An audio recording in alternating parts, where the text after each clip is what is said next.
Hi everyone, my name's Jovanka Houska, and for those that don't know me, I'm an international master and 9-time British women's champion.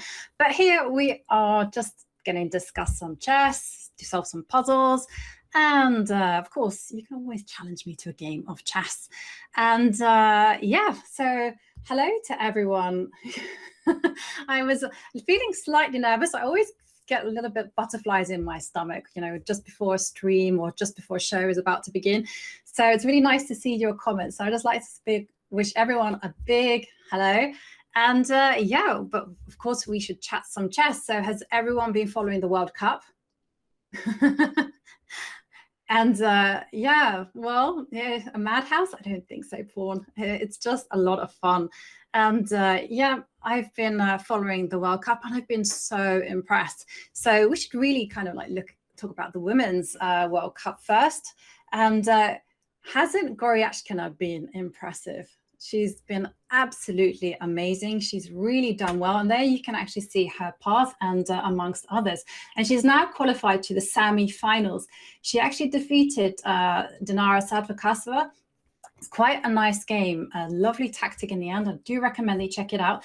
There's two other qualifiers, and that's Alexandra Kosteniuk.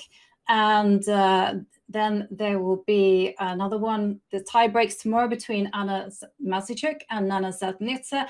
And finally, the last one, my mind has gone, Tan Zhongyi, of course. She defeated Katerina Lagno. So yeah, that was very, very impressive. I've been really impressed by Tan Zhongyi and Goryachkina. And I can't wait to see what's going to happen in the tie breaks tomorrow between the two old rivals, Nana Zatnitsa. But when it comes to the Open World Cup, well, you know, I've been looking at Magnus, haven't I? You know, it's so nice to see the current world champion competing in a knockout event. Do you guys like it? Do I not? Sorry. So there's Pawn March Destroyer telling me some gossip. Do I know about the argument that was in the game between Masichuk and Nana? No. Probably they agreed a draw when it maybe should have been repeated. The position should have been repeated 3 times. That would be my guess. But no, I don't know the gossip. And when it comes, yeah, so I can't help you there. Sorry. And hi, Tapes, and hi, Sven. Yeah, it was nice to see some familiar names. Yeah. I don't quite understand Eric San, but, you know, maybe over my head. Anyhow, so yeah, when it comes to the World Cup knockout, I've been really, really fascinated to see Magnus Carlsen play. And there you can see, no, that's just the women's one, but we can actually see the knockout tree there. And really some impressive games, especially as the competition draws on and the players have that knockout pressure. Yeah, and yeah, I'm also really happy to see Vidit, one of our brand ambassadors. He is through. He's through to the Golden 8, so he gets a spot on the Grand Prix. And Vidit is a great guy. And also very, very impressive performance by Sam Shanklin. He's on fire. And I have to show you one moment. I mean, I should mention before I show you this one moment, actually, that there's an awful lot of tie breaks. There are only 2 qualifiers through to the Golden 8. And yeah, but I do have to show you Sam Shanklin's path to victory today. It was just stunning. So if we can take a look at their game from today, well, I'll just wait for, yep. And there you can see that Peter has played a really natural move. He's retreated the queen from a5 to b6. And, you know, what other natural move is there on the board? After all, it covers the f6 square. And that white knight is threatening to jump in and give quite a nice, nasty, unpleasant check.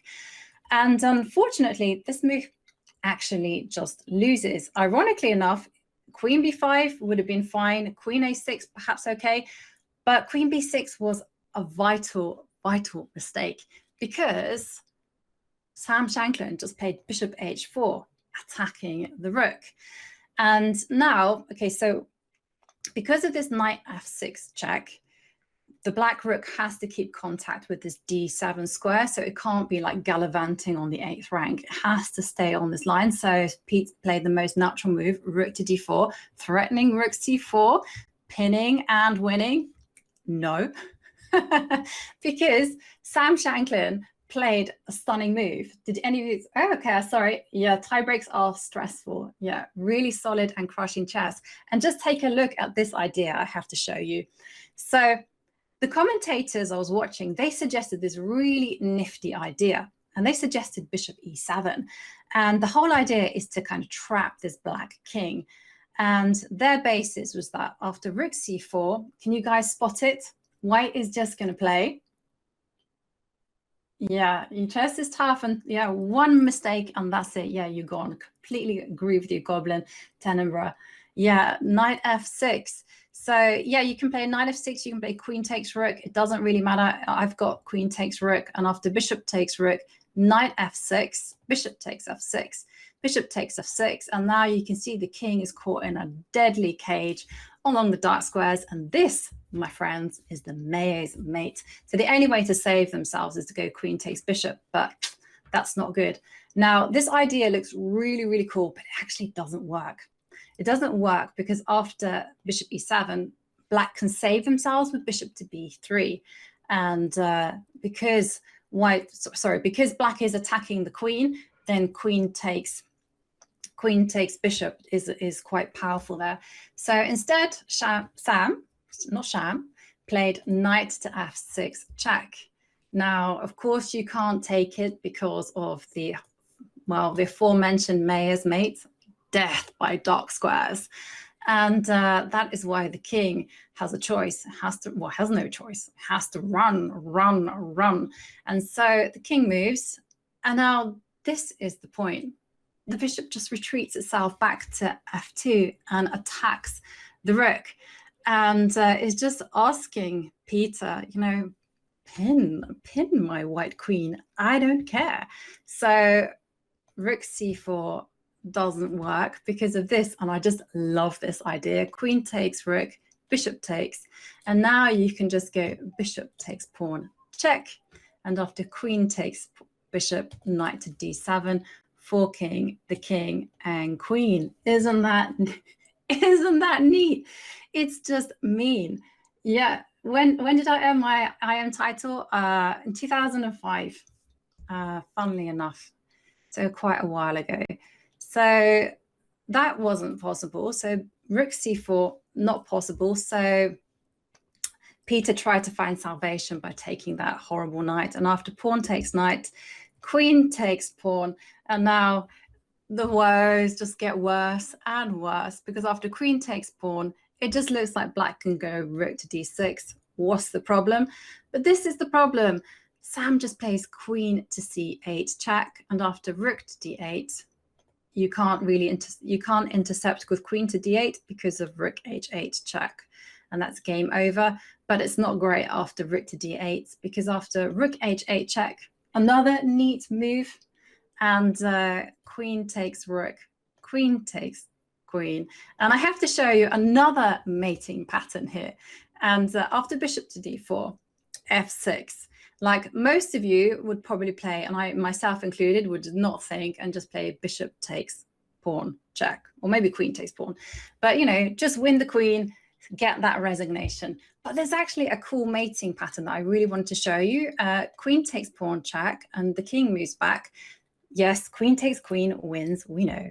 But it's knowing the pattern that means that maybe you're going to be able to spot it in later games. And so you play queen takes g6, king f8, and now you have bishop c5 check. Does anybody know what the mate is called? I'm just going to give myself bragging rights here. Yeah,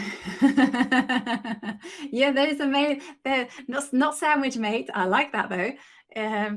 It's actually a weird one. It's actually, if you watch this video on YouTube, it's the mate that Magnus got wrong when they did some Kahoot quiz, and it's called the Balestra checkmate. And the queen does the hounding, and the bishop does the does the checkmating, and it's really similar to the Boden's mate. You kind of like the queen controls everything, and except the queen and bishop are involved. Flamingo. No, but there should be a flamingo mate. Anastasia involves a rook and a knight. So bishops are suspicious. Yeah, I mean, and on an open board, they are deadly. And actually, I'll tell you what it is, a balestra. The balestra is actually some fencing maneuver. And whenever I think of this checkmate, I actually find this one quite a difficult one to spot because there's so much air around the king, and somehow we're always like looking at lines, we're looking at vertical lines, horizontal lines, and we just kind of forget about the diagonals, and the king just looks like it can run anywhere. So this one's quite tricky, I think, to see.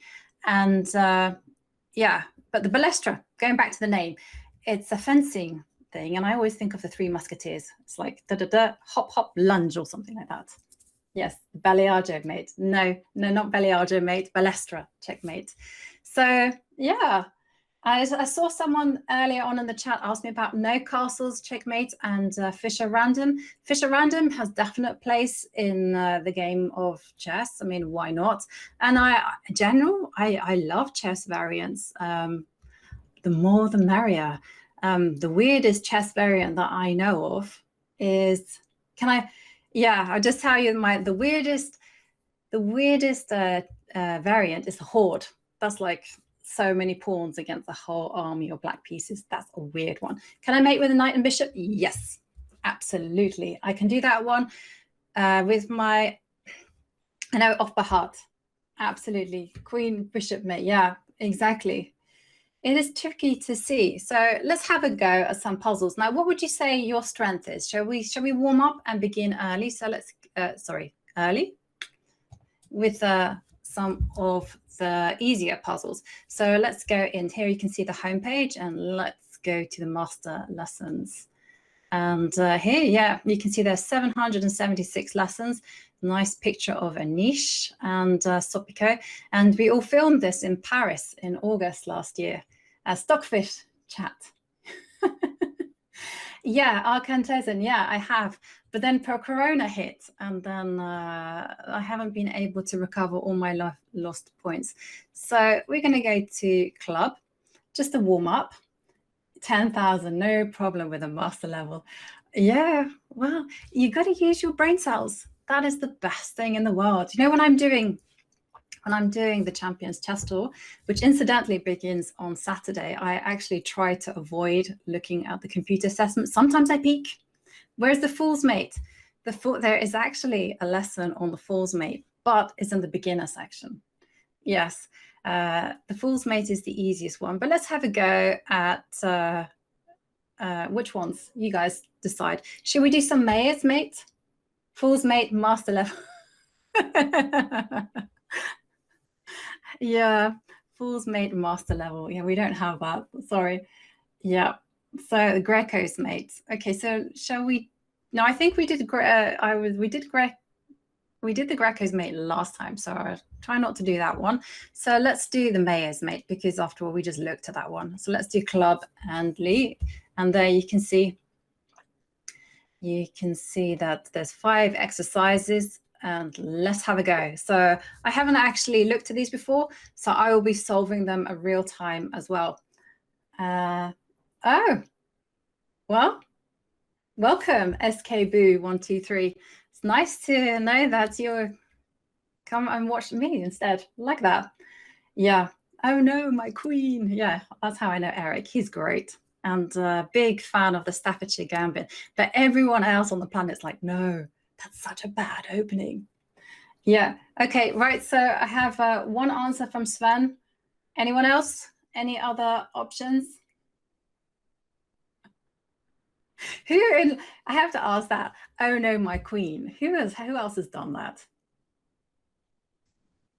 I did that when I was a kid. Okay, so Sven, I can't see any more answers. No one is solving apart from you, Sven. So, okay.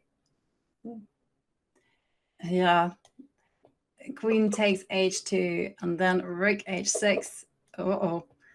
king, rook takes rook, and now rook h8, h1, sorry. And there we have the maze mate. Let's do a little bit more, and same thing.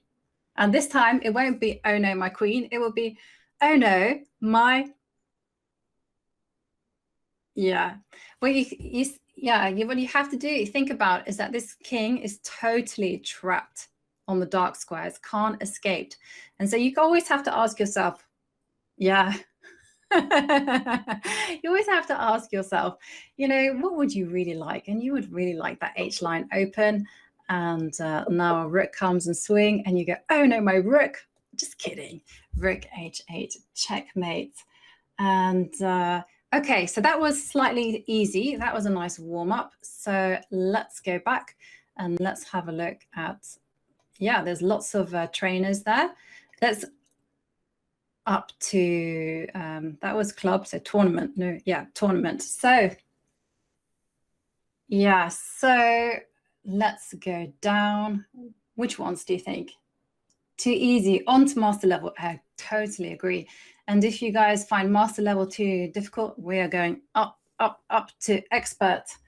And yeah, don't make me spend 15 minutes trying to solve them on expert. I've heard that some of them are really, really tough. How many mates are there? There are 35 mates, so you can actually see them.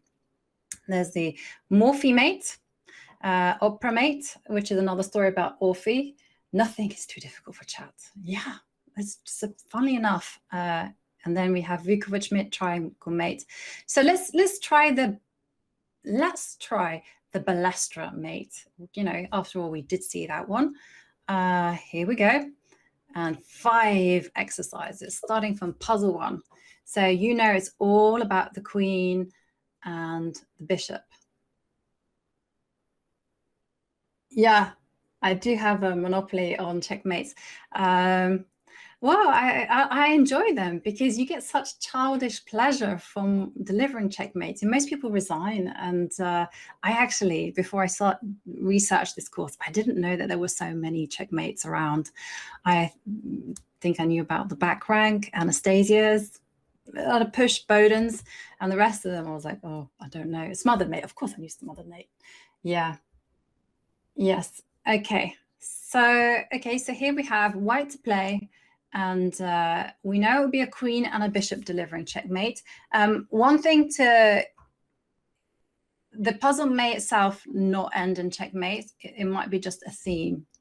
So rook takes f7 and queen to g6. So we have some suggestion, rook takes f7, queen to g6. Looks good, but what do you have? But wait 1 second before we commit ourselves to our rook. Do we have an answer to rook to g7? Rook takes f7, king takes, yeah. And you say, are you going to take it all? Okay, so yeah, you're going to take it all. So Brahim Lipa, and then queen h7. I'm trusting you here. And now where's the checkmate? I think I spot it. One move, carry on the checks. Take the pawn, queen, bishop h5. So that's one suggestion. So hi, I'm amazing. That's a great handle. Is it a handle? I don't know. Queen takes h6.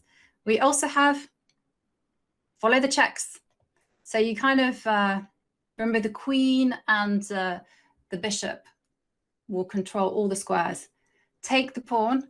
Yeah, taking the pawn also looks good, but it might just allow the king. So if we take the pawn, the knight might be able to run.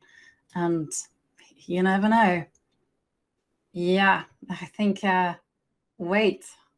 Hi, I'm amazing.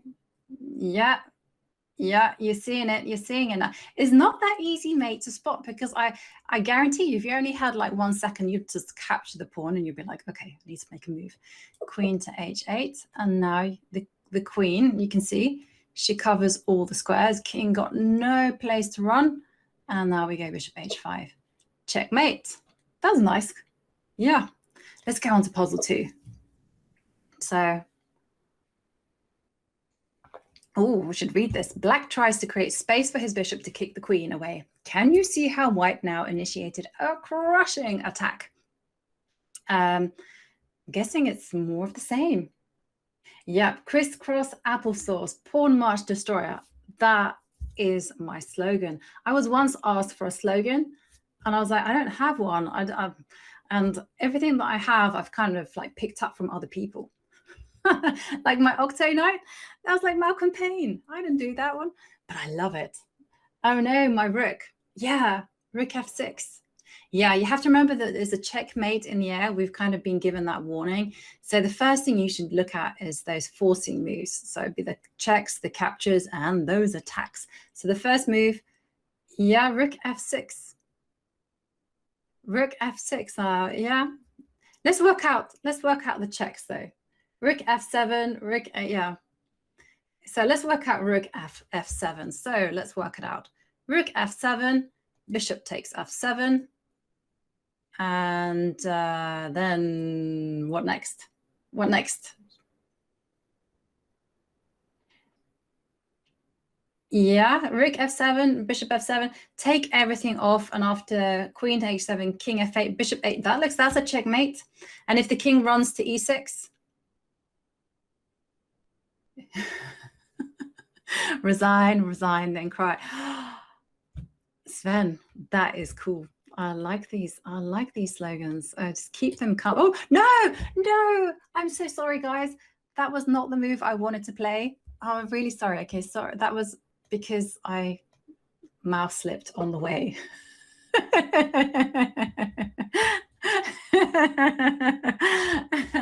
Yes, I totally mouse slipped on the way. And I think I saw a suggestion in the chat, and then queen takes h7, and now where's the checkmate?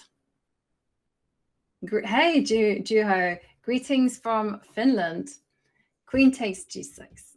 So someone suggests queen takes g6 looks good, and now the king comes running up, and wow, lots of people in.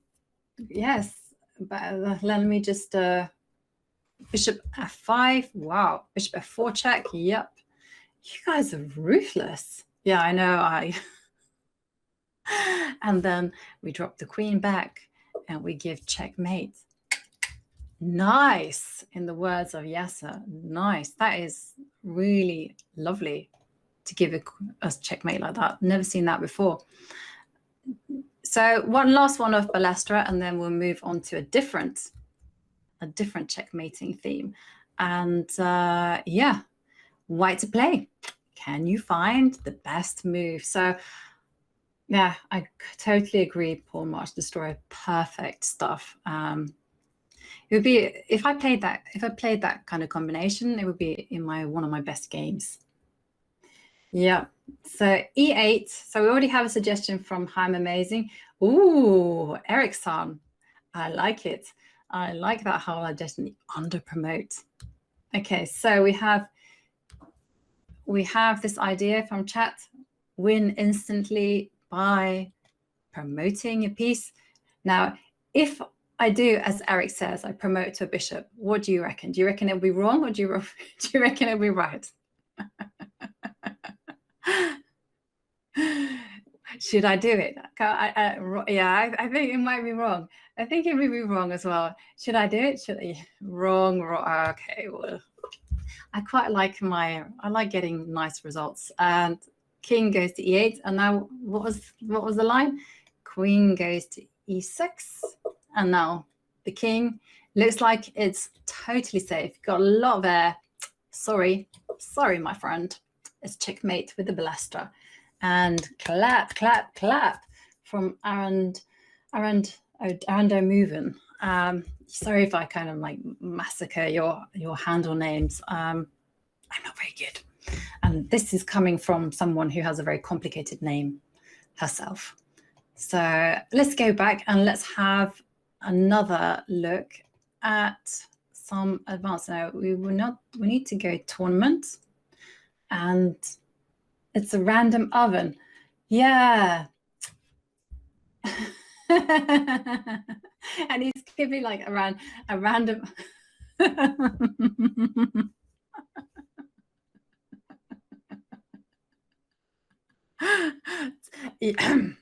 yes. Oh, well, I mean, it would have been impossible actually to travel to Sochi. I mean, I'm really devastated that I'm not playing. I would have been loved to have been playing in the World Cup, but A, I didn't qualify, and B, the schedule is just not such that I can afford to travel over to Russia, quarantine myself, and quarantine there, quarantine back. Not possible. So, Fool's Mate, a random oven. There are no Fool's Mates. The Fool's Mate's just in the beginner, and the Scholar's Mate's in there. Etienne back row. Back rank, so got back rank. What about which ones here? You have a few of them. We looked at Mayo's mate. Have you guys heard of Pillsbury's mate? Any mate is okay. I like that answer. You take your pick. Pillsbury, the opera mate. Yeah, the opera mate, any is fine. Okay, we'll do the opera mate. And 5 exercises. Yeah, and it all happens if you don't castle. So, well, technically it should happen because you haven't castled. That's how the original game goes. Black was up and exchanged and decided to try to exchange the bishops. Can you spot why they were made to regret this decision? Yes, look at this bishop pointing there, this queen pointing there, this bishop controlling squares. That's 3. That's the 3, the magical numbers of attackers. Yeah. It's a queen takes f7 check. It's amazing. Yeah. Do I enjoy streaming? Yeah, I do actually. I always get really nervous about, like, whenever I'm doing any form of like public speaking, I kind of like work myself up a little bit, and then you guys are all amazing, and you know, and then I have the time of my life, and I'm like, why do I not do this more often? And now this rook is pinned, and in this case, it is certainly a case of pinning is winning. So rook takes bishop. Yeah, Retti's mate is quite nice. No, you guys aren't all donkeys. And that's not true. You guys are super cool. So that was nice. There you can see the whole characteristics of the opera mate, and that is that it's a rook and bishop checkmate. The king has no escape squares, and the bishop, it will be the rook that always does the checkmating, and the bishop is the supporting actor and protects the rook. Let's do puzzle 2 and see if this one is any more difficult. I agree. I agree with you, Sven. The mates with pins are quite spectacular. So we should read the text, actually. Black found a safe square for his queen, but the follow-up undoubtedly came as a shock. How did white now shift his focus to hunt an even bigger prize? Drama. Ooh. Queen takes f7.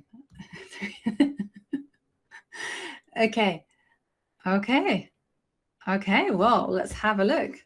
So there's some gutsy members in the chat today. It's like the rook, the queen.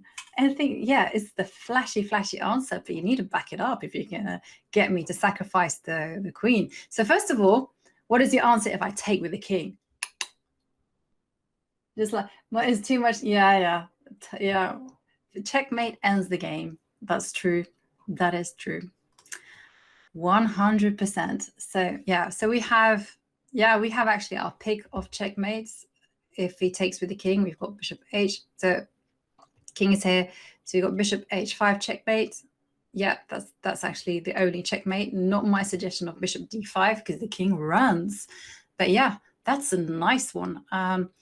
Okay, now what happens if rook takes?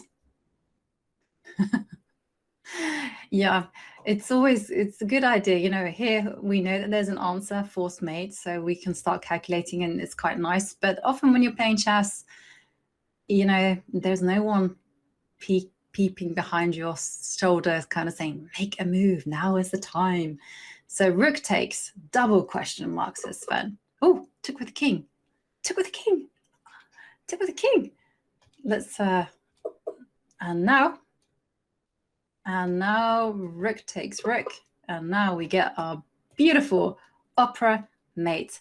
And, you know, I really like this story because it has some history and it has a nice story. And it's about Morphy playing this consultation game with the Duke of Brunswick in the 19th century. And Morphy loved opera. He really, really loved it, adored it. And he's been made, he thought he was getting some free tickets in the box to watch this opera. And his friend, the Duke of Brunswick, says to him, hey, how about we play a consultation match where your back is faced, where your back is turned to the show? And Morphy was like, yes, because you're rich, I will accept it. And they played the game, and that's why Morphy won so quickly, because he was like, right, I'm not going to be kind, I just want to watch the opera. Yeah. Okay, Raddy, thank you. I should, yeah, if chat is going to be as amazing as you guys, then what am I worried about, you know? Yeah, Morphy went a bit loopy at the end. Now, I might be wrong. Luckily, he's dead, so he can't slander me. But I think it was something very common at that time, syphilis. Unfortunately, it made the man just crazy. So yeah, it's a bit sad story. And I actually wanted to go to New Orleans to see where he's buried. I just love that. So much history there. And Pillsbury was another casualty where he played a very famous tournament in Hastings, and it was a game of two halves. Really, you know, fantastic chess, and then the madness kicked in, and yeah, and then he just totally collapsed. Oh, so let's have a look at my checkmates. So there I was looking at. Are you guys? I have no idea. Yeah, Pillsbury was a huge talent and also super young. Shall we do Pillsbury? Let's do the Pillsbury checkmate in honor of this genius. You know, he was like amazing at everything, amazing at backgammon, just so wonderful. Now, the Pillsbury checkmate is, it will be a mate it will be a mate with a rook and a bishop, and it will be a mate with the king exposed on an open G line, and the bishop, oops, no, we don't want to watch that. Okay, so here's the thing, but I was just going to, just going to explain it. So the rook will be on the G line and will be the one delivering checkmate. This bishop will be the one that will be depriving the king of its flight square on H8. And it's really similar to the Morphy mate, except that this time the king is in the corner and it will be the bishop on this bishop delivering checkmate, and it will be the rook cutting them off, the king off. Yeah. You know, I have played a few cheaters online, Sven, and I don't like it. I don't like it. It feels really uncomfortable, but at the same time, it's like you're giving me a free lesson, because, and you know, then I'm training with people. Normally, when you pay for a trainer, you pay for someone to analyze your games and test it with their brain and also their engine. So I mean, that's my tip for you. If you're playing in any online chess event and you ever play someone who's cheating against you, it's horrible. It leaves a bitter taste in your mouth, but see it as a lesson. And yeah, Queen H6, that's one idea. What about the destruction sacrifice? Can we do that? John said Abraham, yes. So we have, he's suggesting the destruction sacrifice, which I like it. Then look at this king, got no cover, and that's like an indicator that the king is vulnerable. Another kind of warning flag is, take a look at this queen. This queen can't get over to defend her king. You know, she can't be all mother hen. She's not there. So yeah, so that's another indicator that you should be perhaps thinking of an attack. So let's go. Bishop takes, destroy the protection. And then the queen comes to G5. And now, yeah, Queen F. And then you can see it here. And there you can see the skeleton of the Pillsbury mate. With always the rook that checkmates. And this queen can also be a bishop. And it just covers this H8 square. So you guys got it? And it would be the Morphy mate if this king were on h8. Then you see how similar they are. One's Morphy, one's Pillsbury. So I kind of like try to remember it like this. Pillsbury likes rooks, Morphy prefers his bishops. Yeah, rook sacrifice is incoming. Shall we go to, let's go to puzzle 4. And this one looks a little bit more complicated. So what do we think of here? Yeah. Yeah, Ray of Seeker saying that they appeared against someone who played a perfect game. Yeah, it's irritating, but at the same time, you get a free lesson to test your opening, and as long as you analyze the game afterwards, that is always a top tip, even if you're playing online. If you want to improve, analyze your game afterwards, and you know, then just understand where you went wrong. If your opening was a bit like shaky, like mine was today, then you can kind of go back, check your lines against your analysis, or come up with an improvement, and then just learn from it. And after you've learned from it, I was listening to some podcasts, and they were like, take 1 minute's rest. Don't know if it works. Never tried it. So, John, you are sharp. Okay, so we have 2 suggestions from chat. So John says rook takes f6, and we have another destruction sacrifice in the air. Bishop takes pawn. Manish, I like that idea. No, you have to pick one though. So hello, female nurse. Private do I offer chess lessons? Sadly, no. But you can actually watch my checkmating lessons on Kasparovchess. There's a lot of them. I spent most of 2020 last year preparing them, researching them, recording them.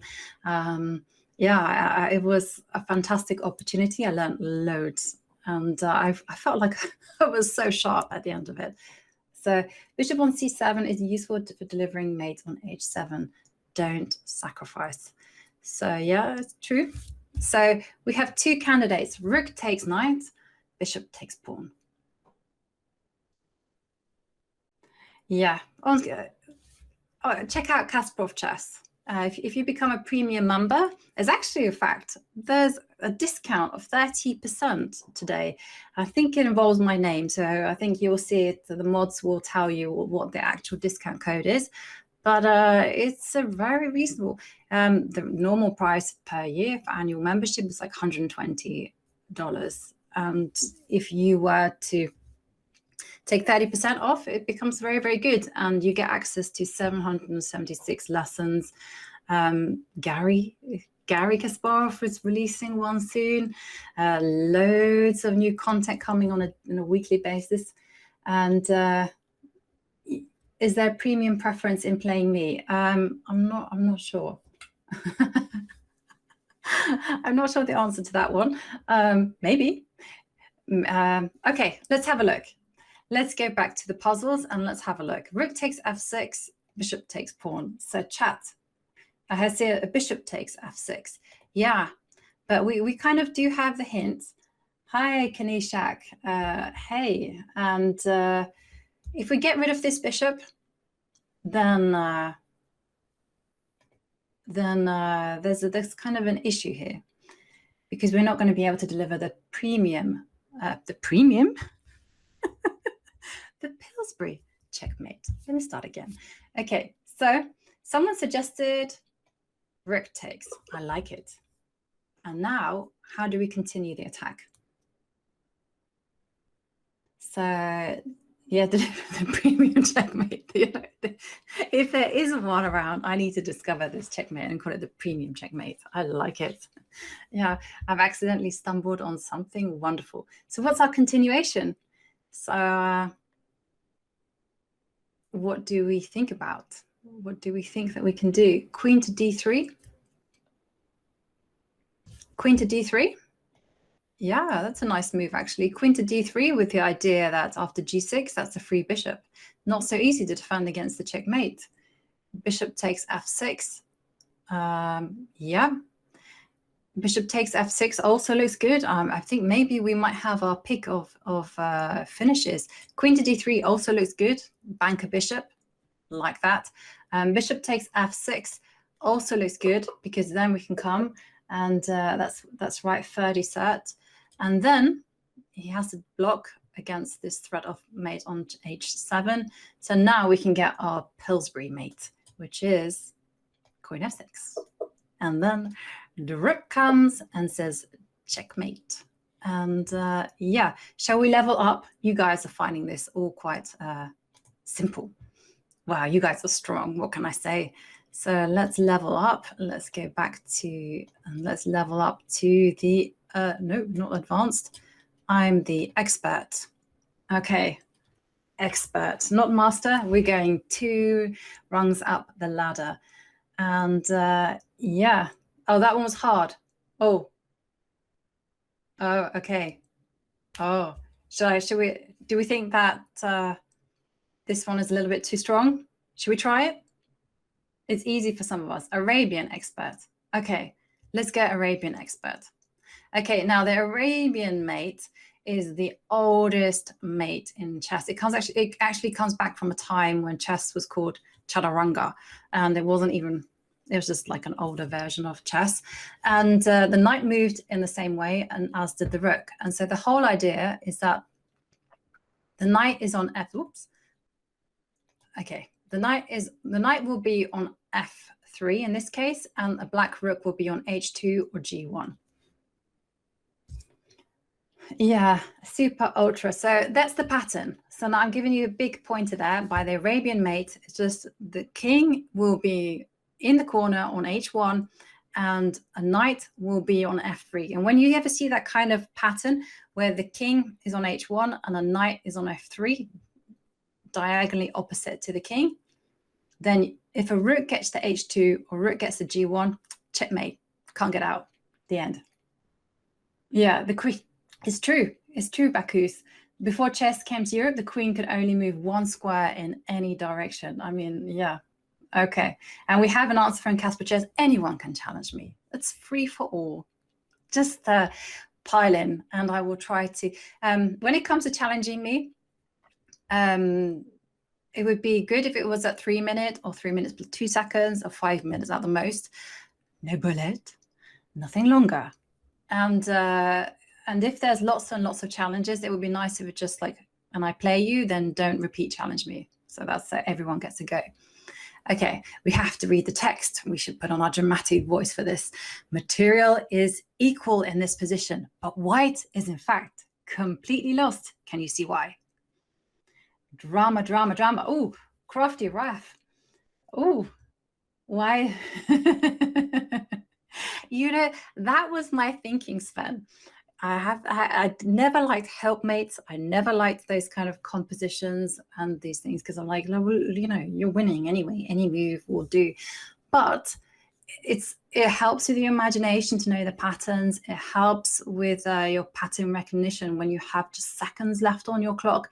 And it just really helps in knowing what positions you can steer, and excellent way of calculation. I can tell you, all the top grandmasters are solving studies and calculation exercises.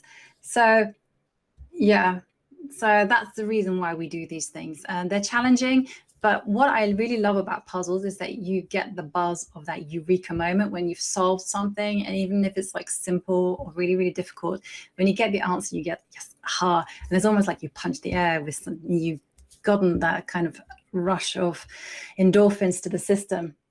Have I considered hanging a piece? Okay, rook f2, rook h2. Ooh, Sally Baluka. Yeah. Ooh, crafty Raf. I think you are also very good at checkmates, crafty Raf. Rook f2. And then we come in and we jettison the rook and we go, oh no. And the whole point is to get the knight to f3, to get the king into that desired h1 square. And now we can just go, and there you can go. Rook takes rook. It's yeah, and the thing is though, if you know the pattern, you know the name is just there to help you memorize the whole checkmating idea. If you know it, you can apply it. You can spot things a mile out. That was good. You guys were really, really good. Shall we try one more? Puzzle 2? Yeah.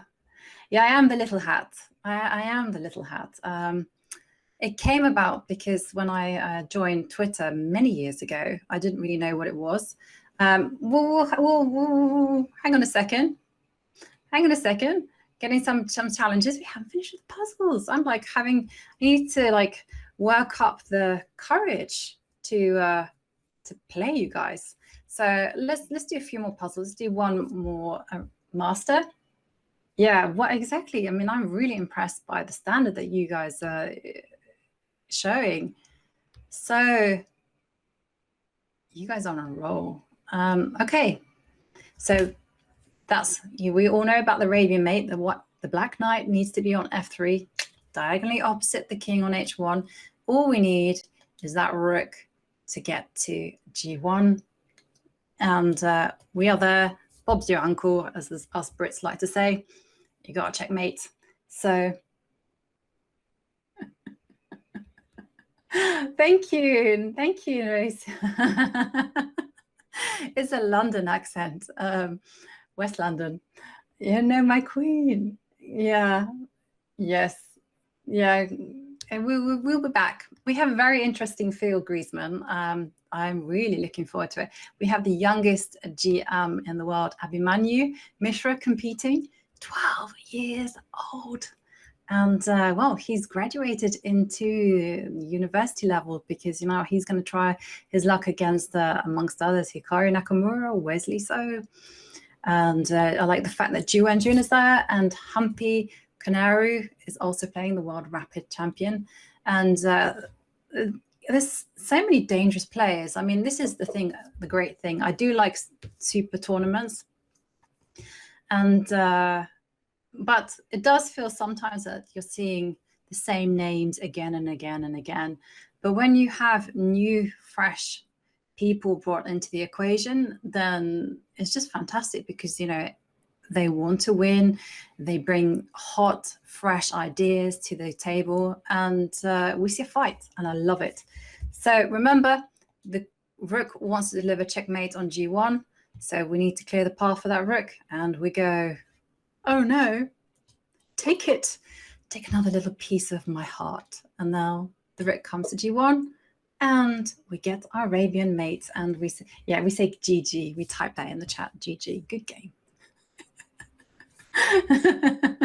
And there you can see that if you can get 30% off a Kasparovchess premium membership, Kasparovchess premium membership, 30% off if you type in the code Jovanka 30, Jovanka. Yes, and okay, let's have a look at some last last puzzles. And now I'm going to give you free reign. You guys can choose and tell me, do you want to check out some checkmating puzzle more? Let me get that right. Do you want me to check out more checkmating puzzles, or should we look at other people's puzzles? Balls, mate. I'll start taking challenges in about 5 minutes. In the meantime, we'll do one last thing, and we'll have a look at, so we have an option. We have, there's me, I'm just on checkmates. We have Maxim Vachelograph, his is on studies. And then Levon Aronian, he talks about his experiences and learning from the greats. Levon, do you want Levon? Okay, so we'll go Levon. And so let's warm ourselves up with Levon, because his stuff could be high. We don't want to be saddled with a 2900. So let's go club. No, he doesn't do any puzzles. He does videos. And let's have a look. No, he just, okay. So we've got hanging. Oh, hang on a second. I didn't give you guys a choice. I'm very sorry. Well, you guys are getting hanging pawns.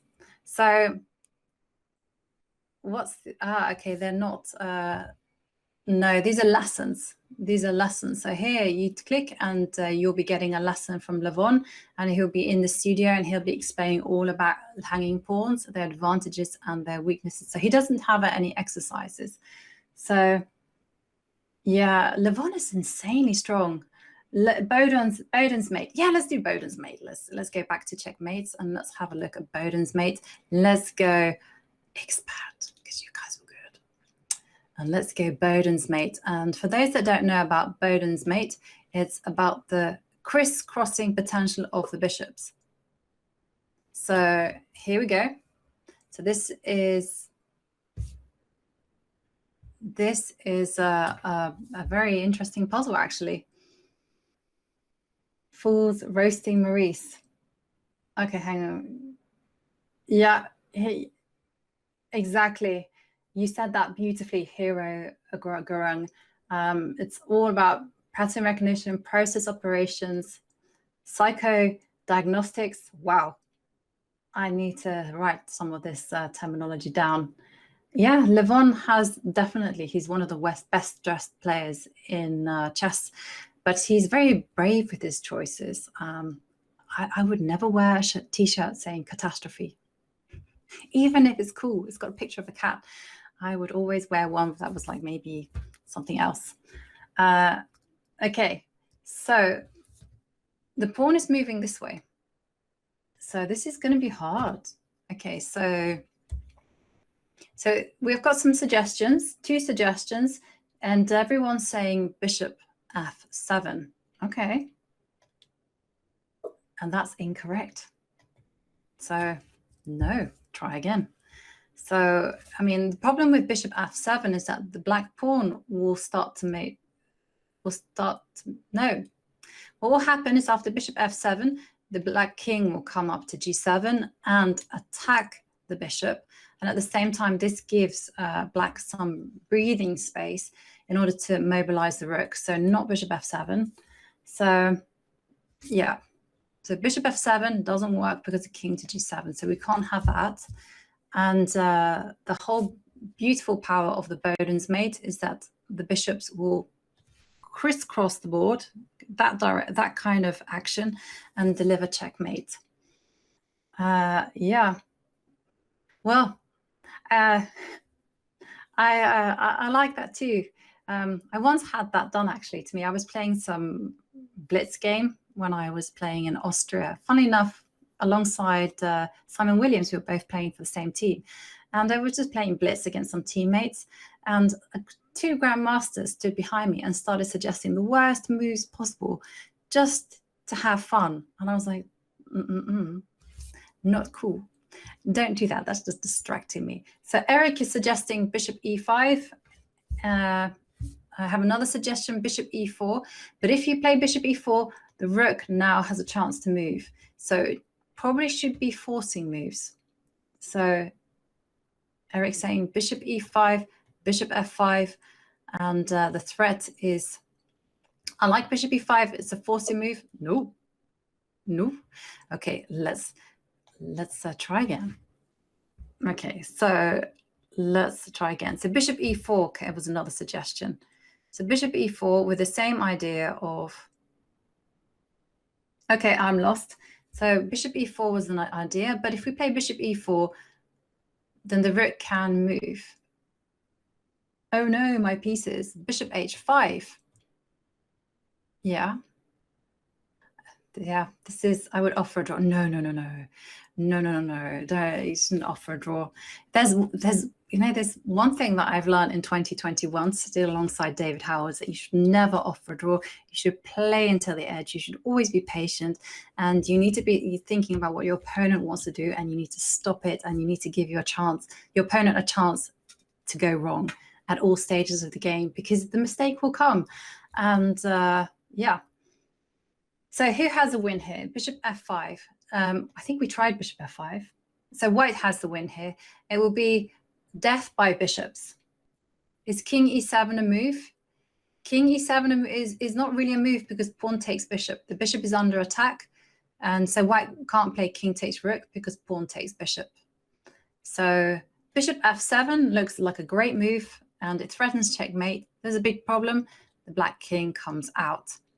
So we need to stop it, and this is a little bit tricky. How to stop it? And at the same time, we don't really want to be giving any heir to the king because this king is conveniently trapped. behind a pawn. Not too many breathing squares available. So we need something else. King e7, is that my bishop? Yeah, king e7, pawn takes bishop, not going to work. Well, we can always ask for a hint. I don't think we tried bishop f5. No, we can always try bishop f5. Now, someone is suggesting bishop b1. Oh, I like that move, bishop b1. It's like family fortunes. Bishop b1, threatening. Okay, right, we have to, sure, well, the thing is, the hint is going to tell us to move this bishop. So let's be logical about this. So I was trusting you guys. So bishop b4, we've already had a no. That's not the answer. We know it's not bishop b1. Yeah, well, we're still figuring it out, Sven. We don't know. I think we've even tried bishop h5. So all those things have been, we tried bishop b5. Okay, so now let's have a think, and so the Boden's mate would be like, the king would be on, so the Boden's mate would be, the king would be on g8, the bishop would be on e6, and this bishop would find its way around here. No, don't touch that bishop. So that would be like the Boden's mate. This bishop needs to find its way. So that's why. Okay, so did we try here? No, that's incorrect. Okay, sorry. Okay, well, there you go. There's a hint. There's a hint that the bishop needs to be moved. And we know not here, not here, not here, not here. If he goes bishop e8, well, then we got rook takes e8. And then the game is just draw. Hi, Emka. Maybe you can help us. We are stuck on a puzzle. And now, in fairness, it is an expert and master puzzle, and it seems to be a study. So we need to be a bit creative here. And the Boden's checkmate, bishops crisscrossing each other. So, for instance, the black king would be on g8. This bishop would find itself magically transported to e6, and this bishop would work its way to h6, and the king crisscrossed, trapped.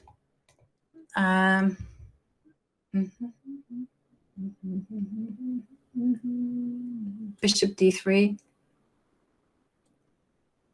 Yeah, we haven't tried that one. So you haven't tried that one? Incorrect. So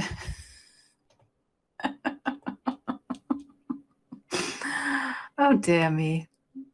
So we know. So well, we tried every square, right? We tried here. We haven't tried here, but that's just giving away the bishop, so that's not going to happen. We tried here. We tried. Maybe we haven't tried bishop b4. We tried here. We tried here. Take the pawn and the rook, accept a draw and have a beer. Yeah, I don't think we tried bishop. Okay, it was bishop e4. There you go. Eventually, we got the right bishop move. And now the rook came instantly down to rook c1. Yeah, the power of take-backs in chess. I thought we tried it, but maybe we didn't. Maybe we tried bishop e5. Okay, so now the king is caught in this precarious position because it doesn't have too many squares. It can only escape to these two squares, the g7, g8 square. And what do we have? So obviously, if we allow this pawn to start advancing, then there's not going to be a Boden's mate anymore. A draw is good for your health. Yeah, but it's not though, because you know what happens? It's like you get a position like this, and you agree the draw, and then you turn on your silicon friend, and it goes to you, oh my God, did you not see? You were totally winning. And then you spend the whole evening just going, I can't believe I just missed that win. I can't believe I didn't sit down and think about it. Chess has a way of torturing its players, but at the same time, she's addictive. So bishop e5. Yes, great move, great move. Yes, yes, yes. Mara, thank you. And now the king has moved. And now we have another move. No more jokes. No, okay. No, that's true. I won't joke about that. Chess is beautiful and painful at the same time. I love it.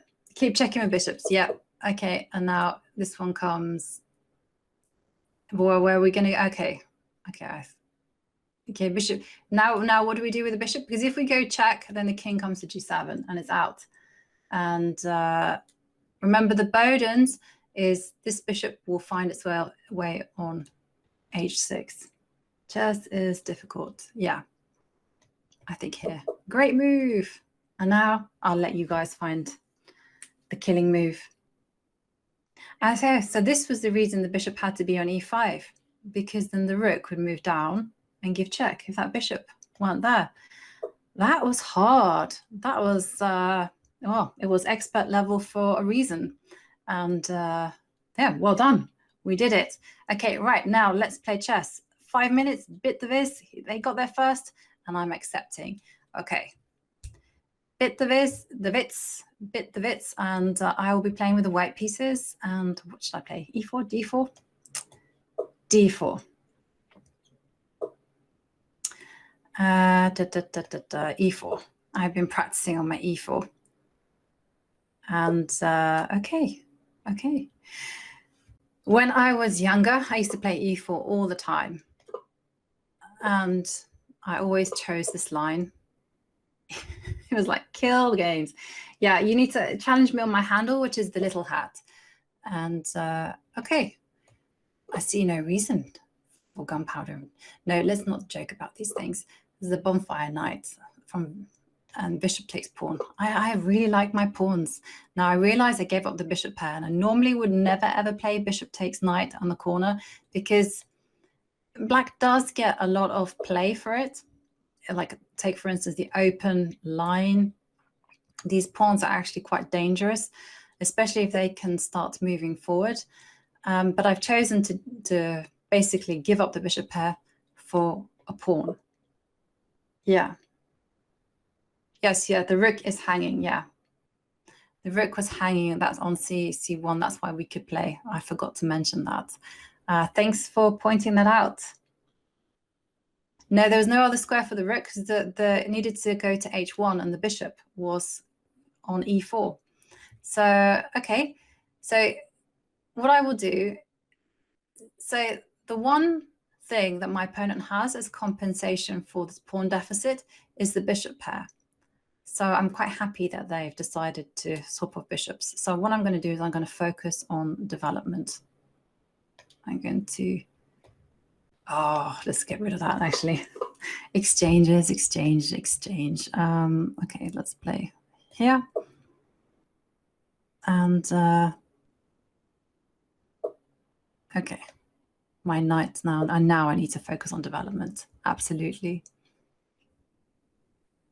What is my FIDE rating? Well,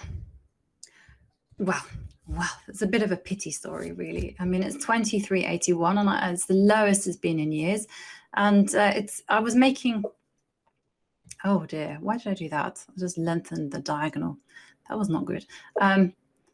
So let me tell you this sob story. So it was 2430, but then around about 2430, and I really wanted to kind of study hard and see if I could get to the Grandmaster title. And so I worked with a coach, and we made some changes, and I was just making some small adjustments, getting used to this new style of play. And I lost rating points. It tends to happen when you're studying chess really hard. You tend to lose rating points. And I wasn't too worried about it because I felt like my understanding was getting better and better. And then the pandemic hit, and that was that. So there's one of the things that I learned about knights. Knights need to be on good circuits. And you see my knight on c4 is actually on quite a nice circuit because it's attacking the pawn on a5. And also this pawn on e5 is a little bit weak. And I just need to back that up with a rook coming to d5.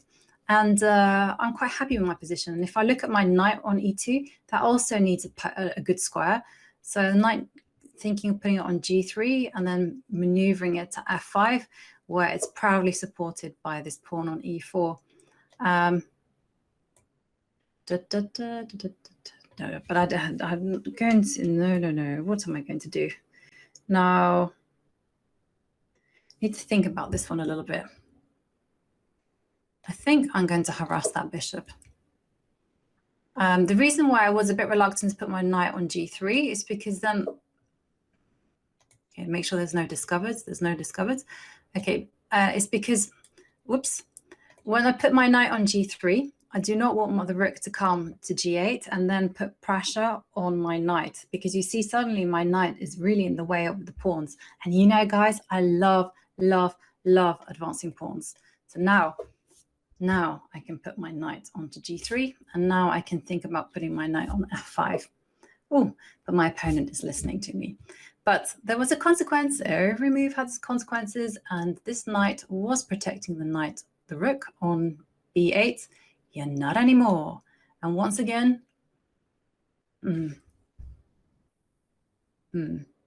But if I take, then he comes back to rook a8.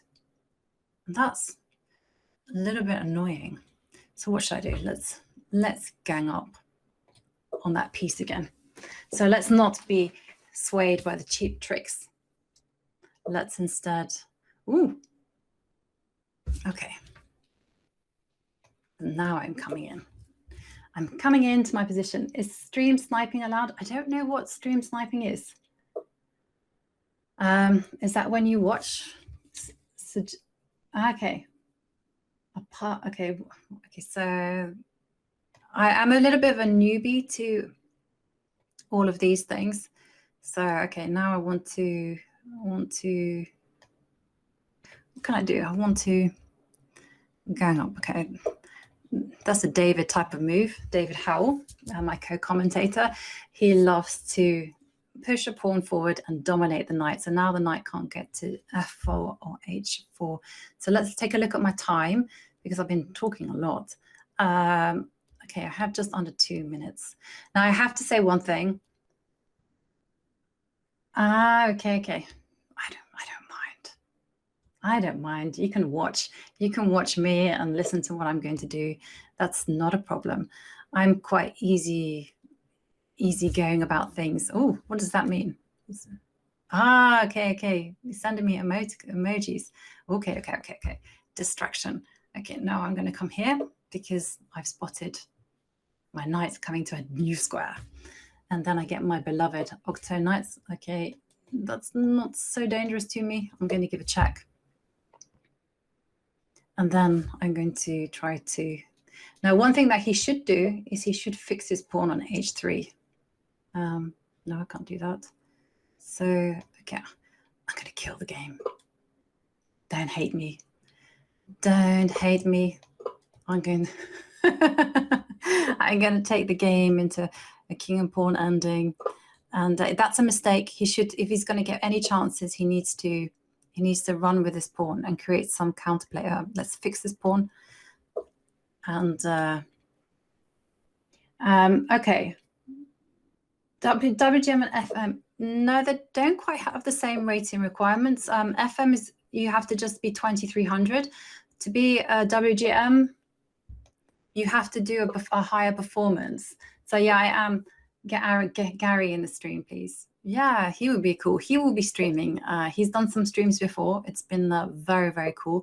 Very instructive to listen to Gary. I recommend it. Okay, move forward. Every single piece of yours must move forward. Okay. Okay, now I have to speed up. And King gets in. That guy is coming in. I want him in. Teamwork makes a dream work. And now the king is in. And Black's position is going to start creaking. You can't hold a fortress if there's too many lines open. And I don't have too much time, though. 44 seconds. Yeah. And Bits is sending me all sorts of emojis. I like that. Skull, but okay, I'm going to take that one. And now Harry is going to run. 43 seconds. Yes. Another one. Bites the dust. Another one. Another one. And there's a pre-move. Pre-move. No stalemate. No. Okay. And There's got that square. Okay, I should try to go for checkmate. It's got 29 seconds.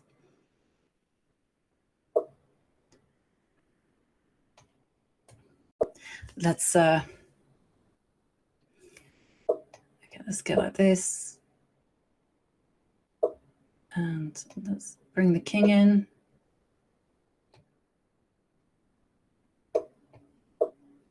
One square.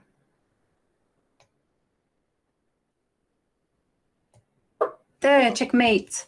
So great. Okay, so now I've got a whole lot of challenges. Thank you very much, Bits the Bits. Oh, lots of people want to play me. Okay, and now I have one from Pokesol, lol. Pokesol, lol. Okay, I've got white again. Lucky me. E4. No, I know. I'm not very good when it comes to time. That was a bit shocking. Normally people resign, so I don't have to play it out. So yeah, I've been learning this system. Let's see how this one goes. So go here. And we push the pawn. So I don't know too much about this, I'll be honest with you, but I have been practicing some lines. And then comes here. And then the knight will jump forward to the center. Okay. Oh, this is a new line, so now I'm out of book. I have no idea what I'm doing. So I've only memorized what happens after knight comes to e4. But the knight went back, so no idea. We're both on our own. And yeah, good game. Good game to Pokesol. And now I'm going to put my bishop on this diagonal because I love it when she points at the king. And then we might get some Greek gift ideas. Oh. Do I do it? Do I do it? E6. Okay. All right. Oh, you guys are suggesting moves to me. Are you allowed to do that? I can do it. Okay. Okay, I'm being baited into playing very aggressively. Okay, let's do it. And fingers crossed it's going to work out because I didn't calculate that at all. Oh, he didn't take it. Whew. Okay, good. Now knight comes into the game. And now once the queen comes in, it's going to be very, very dangerous. It's going to be probably checkmate. Maybe I should. Okay. Yeah. Still. No, the queen's coming in. And this one actually has a name. This checkmate. No, it would be, oh, Damiano, if I were a pawn. So if this were a pawn, it would be a Damiano mate. And then here, yes, thank you so much. And then Matt 443, we're playing. So yeah, he should have definitely taken the bishop. Just a word of advice with that pawn structure, with the pawn on e5 and d4, don't let the bishop get to d3. So e4. I can be black, you know. You don't have to challenge me so that I'm always with the white pieces. Let's play the closed Sicilian. This was like one of my old favorites when I was young. I loved it to bits. I discovered it because I was playing open Sicilians and it was at a World Youth, and the coach was not happy with me. He was like, oh, this is a nightmare. You don't know what you're doing. You don't know the theory, blah, blah, blah, blah, blah, blah, blah, blah.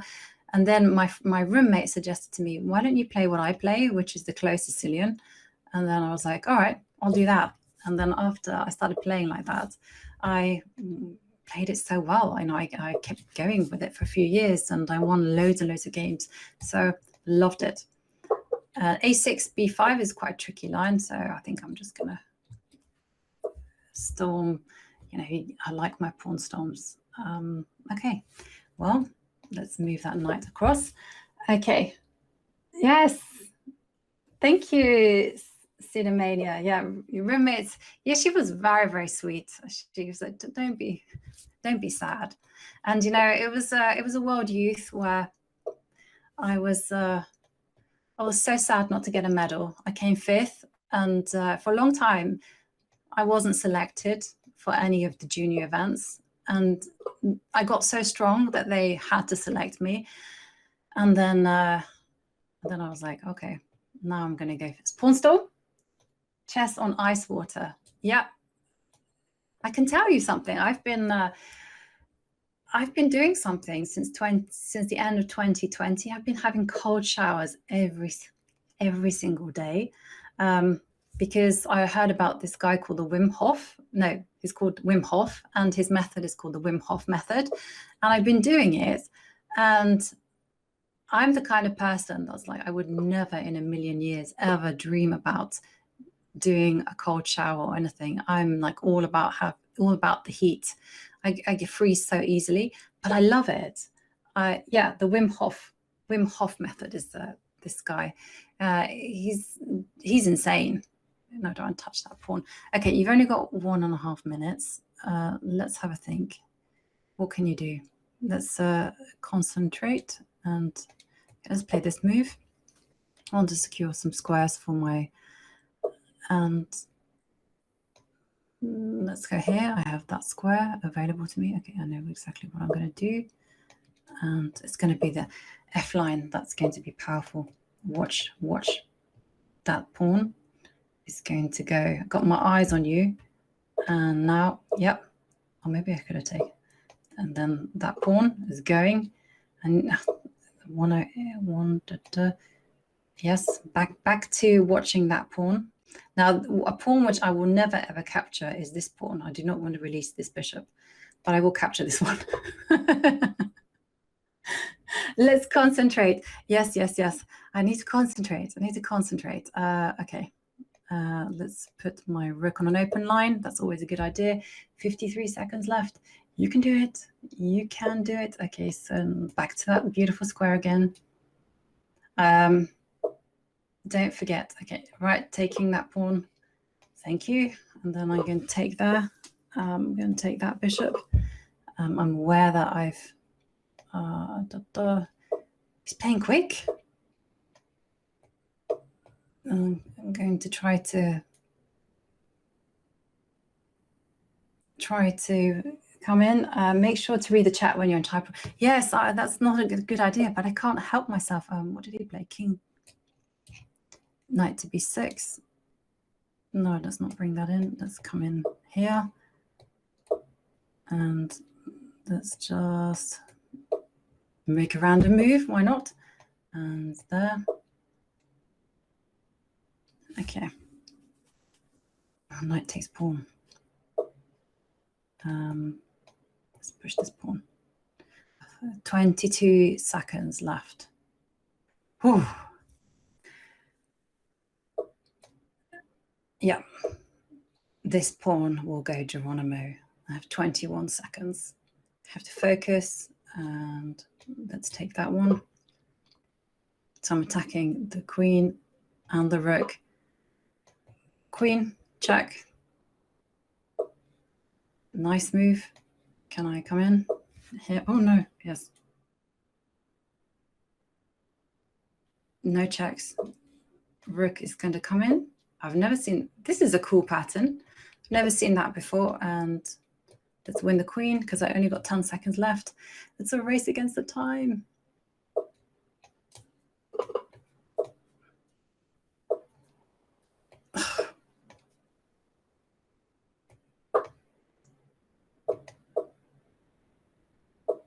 Oh, 1 second left.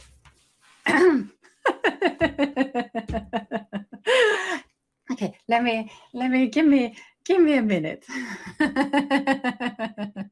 Okay. Okay, Hikaru wants to play. GM Hikaru. Let's go there. 6. Okay, so GMA Hikaru. That was intense. I'm sorry, I had to concentrate there because I only had 1 second left on the clock. Ooh, you're playing the carry against me. Okay, advance. And now we're going to go here. And now we're going to go here. And the whole idea is to stop this pawn coming to c5. It can actual fact doesn't really stop it. Black can actually play c5 anyhow, but doesn't matter. It's all about space here. So, oh, I'm so sorry, Nazit. Next time. I just whoever's first in the order, it's not personal. Whoever pops up first, that's the one that I accept. So yeah, it probably does, but you know, boy, it's fun. Sorry, Eric. It's so much fun. You know, I got such a buzz there. Whew. And okay, so now my idea is actually to extract something concrete from the position. So I will try to hunt down this bishop, rather like that film Taken. I have my eyes on you. How do we challenge? So yeah, you just challenge me, and when I finish the game, if you pop up on the screen, I will accept your challenge, and we'll get to play a game of chess. Now, I have a bit of a space advantage in this position, and I have certain ideas of coming to knight to b5, maybe knight to d6. I want to overprotect e5 because I kind of feel like I should be maneuvering my pieces around. But black is totally cramped for the time being. But it's a double-edged position. I think black is actually doing okay. Yeah, only blitz. Yes. No 1 minute games, no 10-minute games. Well, that's not very nice, Nazit. I am trying. I'm getting a lot of invitations to play, and if I see you, I will definitely try. But you have to tell me your handle. Type in your handle, and I will try to play you. But I do try to play everyone, so please bear with. There's only one me, and you guys are lovely, lovely bunch. Okay. And yeah, I'm just developing my pieces. And h6. And I want to go forward because that's my favorite thing in chess. I think I'm going to go forward like, which way? Which way? Which way? Which way? I think I'm going to go like this. Ah, Master Chess Dojo. Yes, I did play in a tournament in Bergen. We have a few. So which one would it be? Would it be the coffee house? There's a national championship in Norway for coffee house chess, which is where you're all positively encouraged to talk, and it's very, very distracting. At first, I thought it was going to be really cool, but in the end, I was craving silence. It was okay. Let's take that one. Give me pawns. I like pawns. So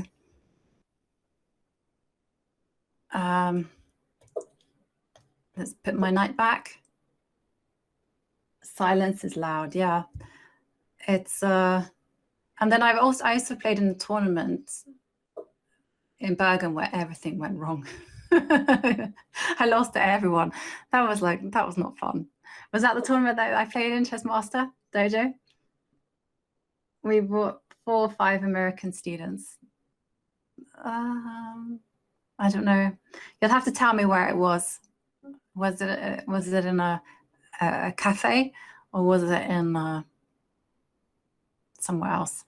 Yeah, but that's cool. Anyhow, I love it when people like I've played with or spoken to, they kind of introduce themselves here on chat. I just feel like it's growing like a nice community of people.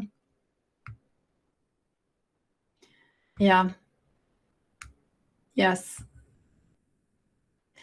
Yeah, Ginger would do well in coffee house. I mean, and Simon actually organizes this annual event, the Crypto Blitz, and there the whole idea is that you've got to have as much fun as possible. Everything is loud. You can talk, you can attack that bishop. You can talk, you can do whatever you like. You can come in costumes. It's very, very, very cool. If I had the guts, I would come in a costume. 5 years ago in a club, red sliding very unkempt downstairs. Oh. Oh. So that was your plan. Oh. Well, you also are the believer that greed is good. Well, but you have left your king side super undefended.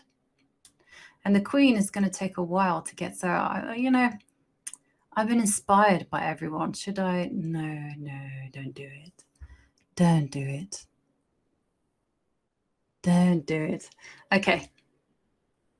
What?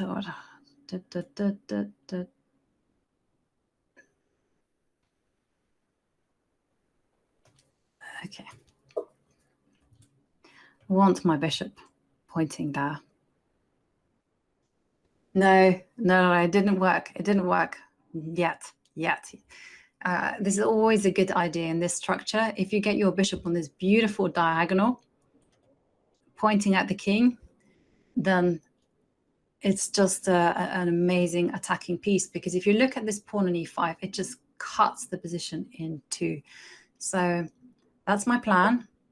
Oh, someone is spotted my plan, but that's okay. You know, you don't really want to be weakening your king like that. I mean, the king has got no cover. Now look at it. The bishop has really grown in value. You know, ideally black wants to be playing g6, but he can't do that. So now all I need to do is open a line, get this old lady down, and then that's it. It will almost be checkmate. And again, we admire the pawn on e5, which cuts the position on in two. So things I wouldn't really recommend is this whole bishop maneuver, because the bishop has put itself offside. Now, they may get away with it, but we'll see. We will see. 2 minutes. Do I listen to Bon Jovi? Jovi is not really because I listen to Bon Jovi or anything like that. It's more to do with the fact that when I was younger, well, my name is from Serbia. It's Jovanka. That's an interesting defense. Which way do I capture? Let's capture like this. So yeah, my name is Serbian, and my parents aren't actually Serbian. Oh, he lost on time. I'm sorry about that, Hikaru. Okay, Bone Cloud got KH Sang. I don't see any Nuzit. So sorry, Nuzit. I will have to accept Sven. Oh no, the top of my list is K Hang.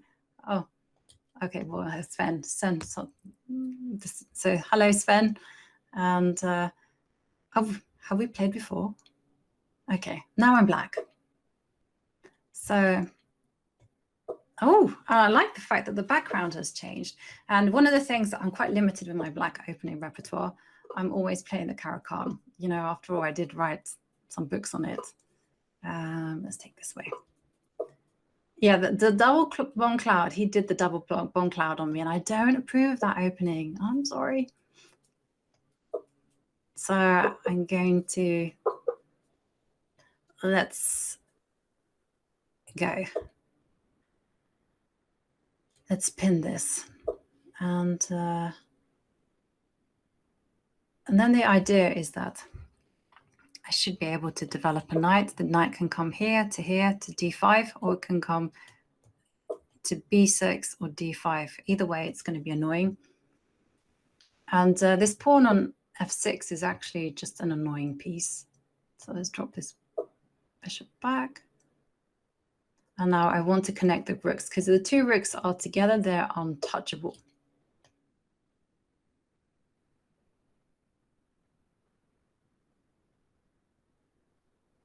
Yeah, let's play here. Yeah. For those like me who don't want to study openings, it's black, yes. But unfortunately, when it comes to the main lines, you do really need to study some openings there. So let's threaten checkmate, because let's get the pulses racing. Maybe he doesn't see it. Queen h2, checkmate. No, he saw it. Very, very good. Oh no, oh no. Oh no. That was such a bad move. That was such a bad move.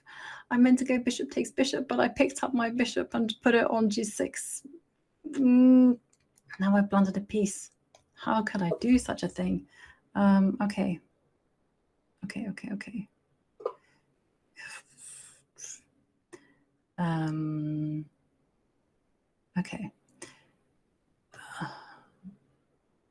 Let's play some random moves. Yeah, okay, this was what I wanted. And now I have to think. So, yeah.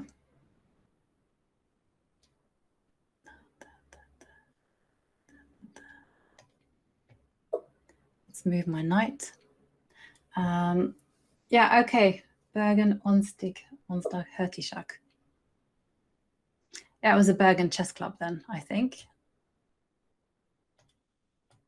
Let's come forward with my pieces. When you have to hustle, because I realized I did a bit of a big mistake. I blundered a piece unnecessarily as well. And yeah, so we have to go into blagging mode. And blagging mode just means like advancing your pieces forward, just going a little bit nuts. Unfortunately, my opponent is now playing very, very well. And it's not really allowing me to go nuts. Okay, I was in a cross table next to yours. Okay. Okay, now how can I create chaos on the board? Because that's the only way that I'm ever going to do anything in this game, and that's just to create some chaos. What do I like? 1 minute, 1 minute. Okay, I can hustle him on time. That's always blagging mode. Yes. Is there any other way? No, there's no other way. Okay, so how to hustle? Step forward with the king, creep up, and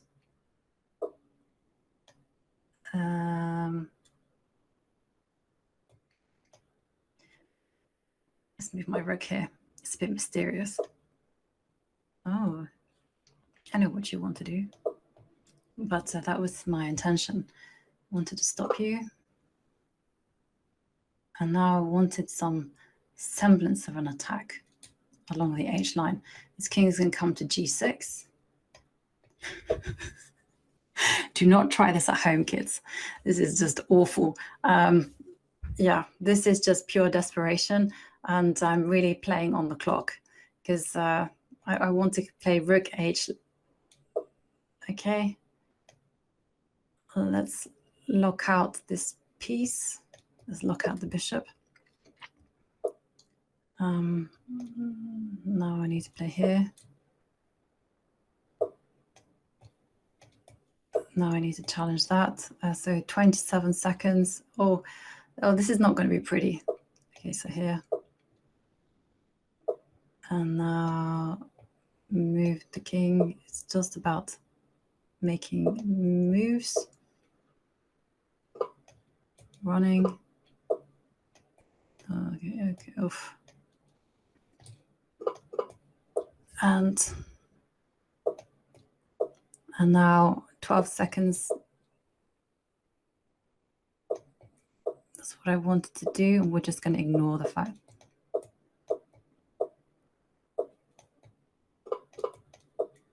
Oh, no.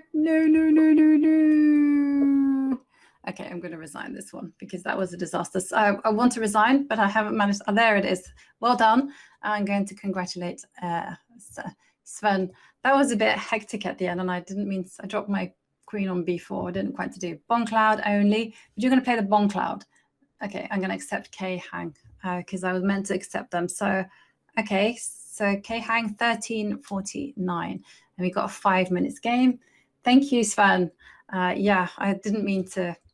Yeah, it was good. You were very, very sharp. I like the fact that you spotted bishop f4. So we're going to play this game again. We're going to experiment with e4 because, and let's play again, c3, because Wesley plays like this.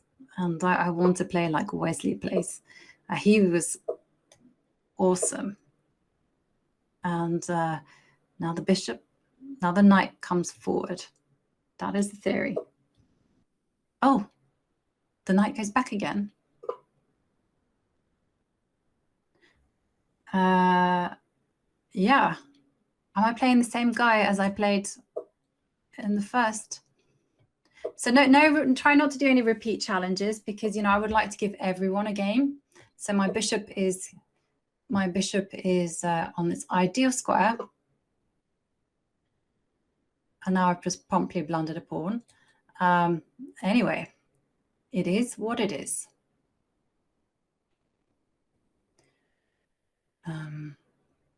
Okay, fine. Have your pawn. It's okay. And now. Now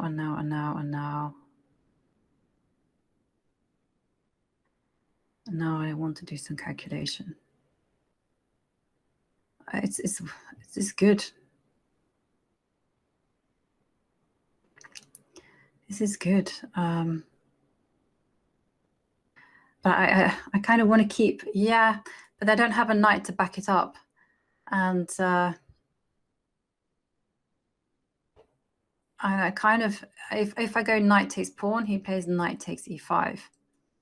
Then I can go bishop takes pawn. Okay, let's take that one. And then we go here, check. And then king takes bishop. My idea is queen to h5 and queen takes knight. But all I've done is, oh, he didn't take. Oh, my friend, you have to take. You have to take. If you let this queen go, maybe you're okay. Maybe you're okay. Okay, there's only one move to stay in the game that I can see. That's bishop to g4. If you play bishop to g4, then I have to go queen takes knight. And then you can go queen takes bishop. And then I will go knight takes bishop, check. Yeah.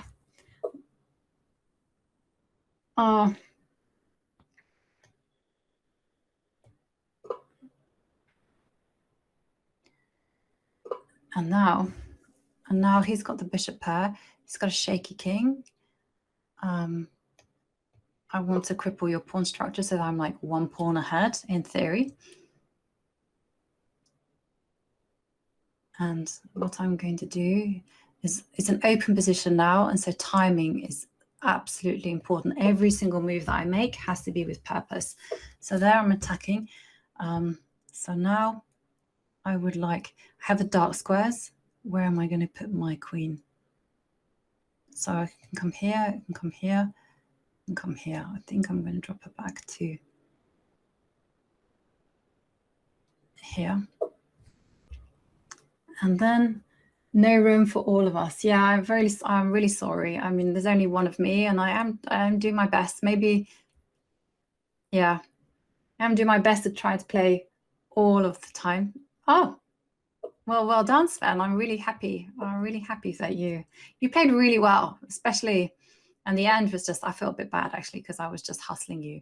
And yeah, don't think badly of me, Sven. Okay, so now we know he's weak on the dark squares. Oh no, he's giving me a pawn. He's giving me a pawn. He's giving me a pawn. We take pawns. In this world, we take those pawns. We love those little guys. Is it?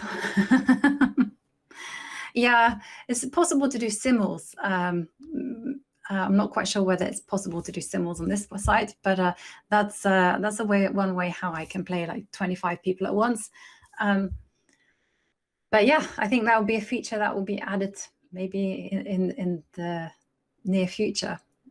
So I just love the colors. I love the display of this whole website. It looks so smooth. And okay, so I want a pawn. And now what I have to do is I have to find a spot to target. And this, my friend, is on dark squares. So this is a natural point. Do I want to allow this rook to come down? No. Are you going to come here? Is that going to be a danger to me? Maybe. No, we don't pick up that rook. think I'm going to mobilize my bishop and continue with my plan of attacking this weak point and just making some extra space around the king. Oh no! Oh no! You missed my threat. Sorry, K-Hang. Okay, so okay, Diver says yes. Okay, I'm going to accept Diver 47, and don't be afraid. I don't quite know how to set up the challenges, so don't be afraid to take the white pieces. I will take 5 minutes, 3 + 2, 3 minutes, white pieces or black pieces. Doesn't matter. Okay, so I played a lot of e4s. Let's play d4. When will Gary stream? He will stream in the future. I mean, he's done some streams before. He did some streams when just before he was going to play the Grand Chess Tour in Croatia. He was going to play there. He played the Blitz sections, of course, and just before when the rapid portion was going, he did some streams, and it was fantastic. You can, and he will certainly be doing some more streams. He will even be doing a masterclass.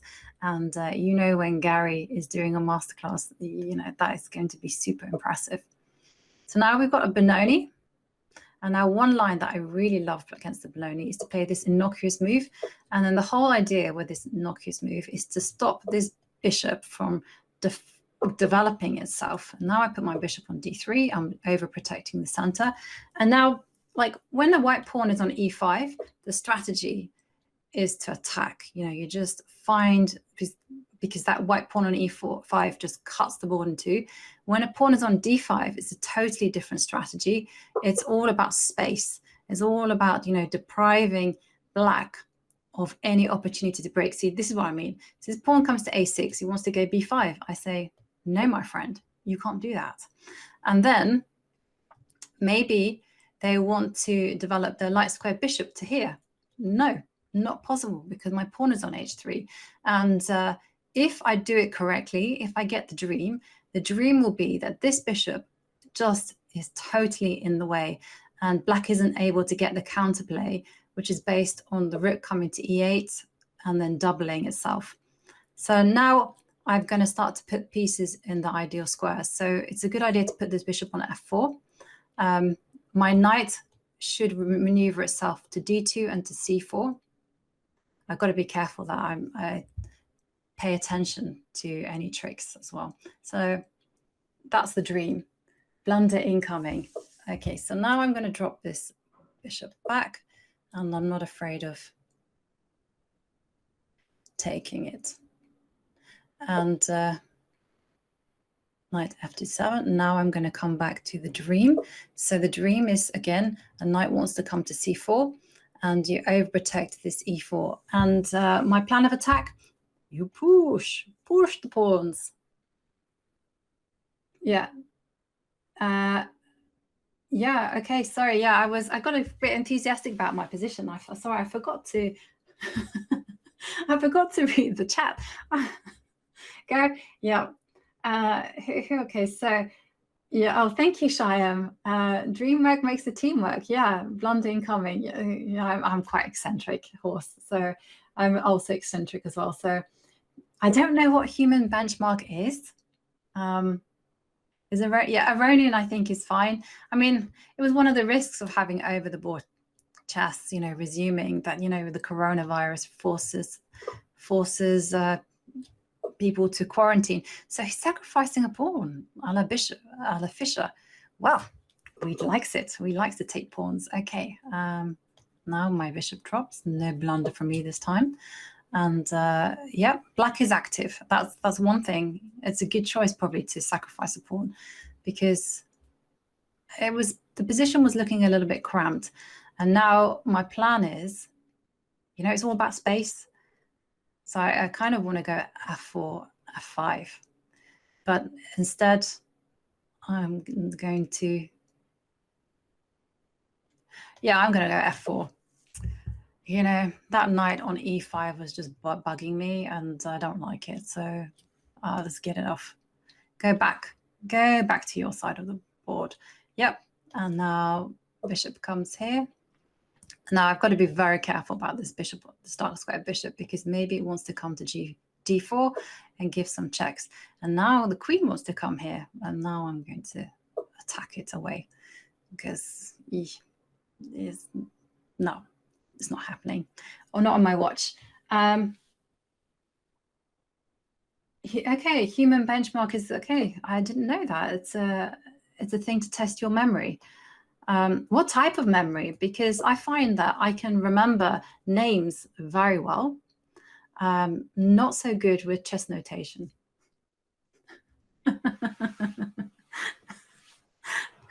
And I would have it. I remember it would always be a bugbear that I would be like, okay, well, you know, I can remember who played this, but I don't remember how the game actually continued. So, oh, okay. You want to swap of queens? Yes, we let you swap of queens. I'm also thinking to play rook a4 and pin. And then pin and use my rook to come there, which is also, I quite like. Hang on a second, the queen doesn't have any squares. She does have squares she can take here. So let's not make any blunders like that. So let's not get caught up in taking the queens. Thank you. Verbal memory. Okay. Sequence memory. I sometimes train on my sequence memory. I find that that's actually quite reasonable. And I'm going to try out this website. Thank you. Thank you very much for the tip. It's double-edged, but I material up. So in terms of activity, it's black still has something to prove. So now I'm going to. Now the danger here is that I become too simplistic, and I don't want to become too simplistic. But I will think I will take the bishop pair. I want to make the right trades. And yeah, unfortunately, rook a4 was a bit of a blunder. So because the queen takes d3, queen takes bishop. And so that was going to be a big problem. So bishop takes f5. And so now, if possible, I can play bishop e6. Yeah.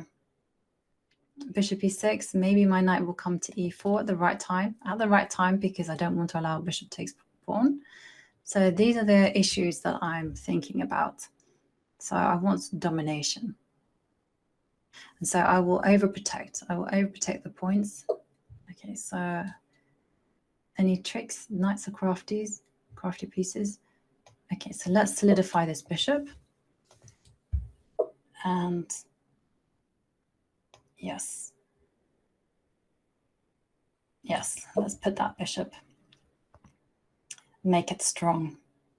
And it nicely cuts the rook's potential. Do I play poker? No. I'm a little bit, I don't play any other board games. Or any games in particular. So let's open up this rook. Take the pawn. I love.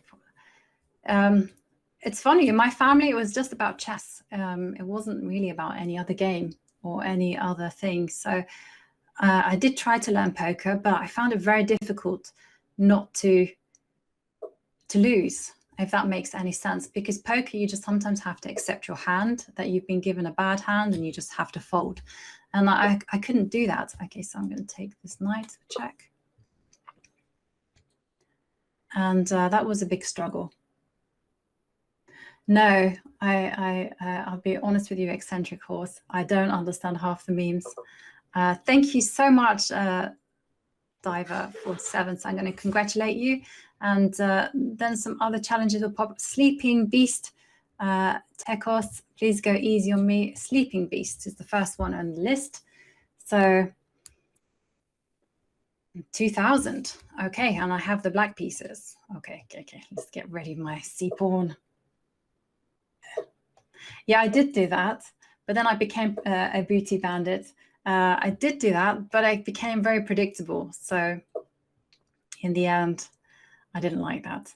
I don't quite like the randomness of other games. You know, I once played the one where you're meant to dominate the world, and I kept rolling the dice in a really bad way. And I had this whole empire that was defeated by one small army. I thought, nah, this is not the game for me. If that can happen. Okay, so now we have a kind of situation here, going back to the game, where I have good development because my bishop is out of the pawn chain, but there is some problems in the air. And if I drop the bishop back to h5 or to f5, it can actually get kicked about, and then a knight can come to e5, and then there will be pressure on my knight and maybe a bishop on g6. So I don't like it, so I'm going to go bishop takes. So I'm just going to say, fine, you get the bishop pair, but the center is very, very stable. And if they swap off, then they don't have the bishop pair anymore. Mine, yeah. Why am I not wearing a little hat? Yes. No, this is not the Semislav. This is the Caracan. But it does share one very common feature with the Semislav, and that is that the pawn structures are all light squares. Pawns are in light squares, stronghold in the center. There's a lot of flexibility here. So I will start playing on, if you look at the position, I will start playing, the pawns are all pointing to the right. So I'm going to be playing on the queen side. And my opponent, their pawns should be pointing to the king side. So they should be going for an attack. So that's the kind of general principle. So that the way that I attack the queen side will be by doing things like rook c8, knight a5, knight c4. So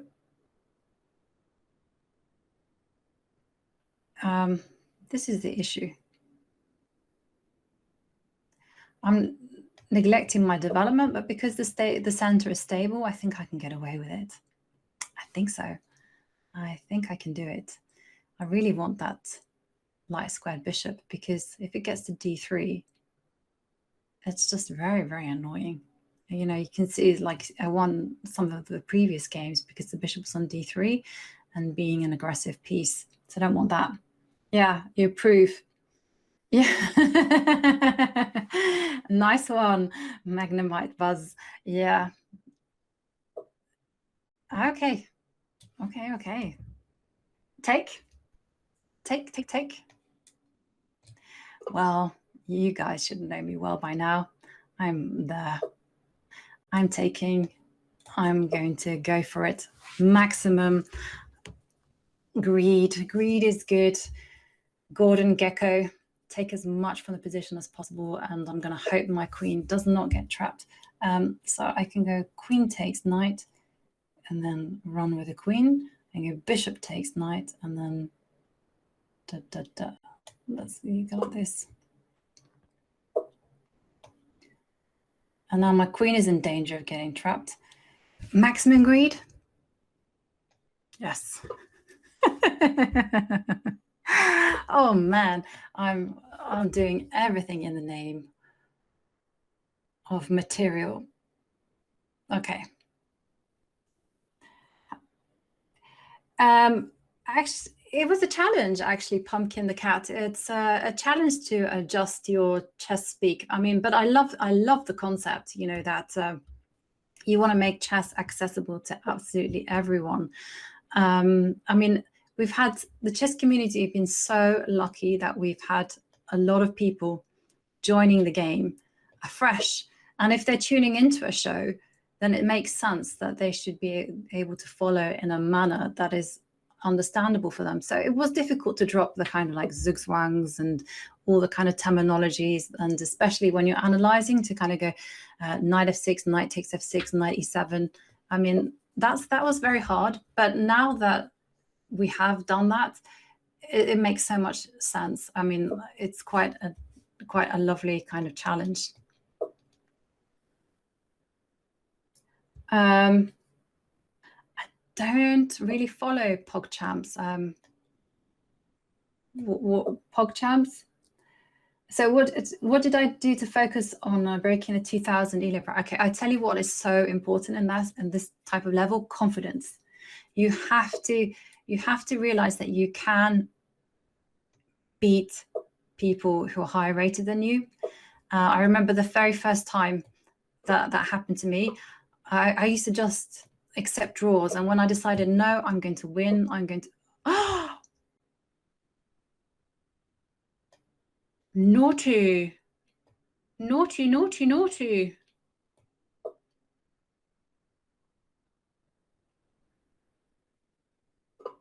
I was not paying attention. I was not paying attention, and now I have to, how am I going to get away now? Okay, I can't do that. Okay, this goes here. Why did I not castle? Yeah, why did I not castle? Because I was chatting. Because I was chatting and I wasn't paying attention to my position. And that's what happens when you don't concentrate. And yep, mistakes happen, and you fall for checkmating ideas, such as the back rank. So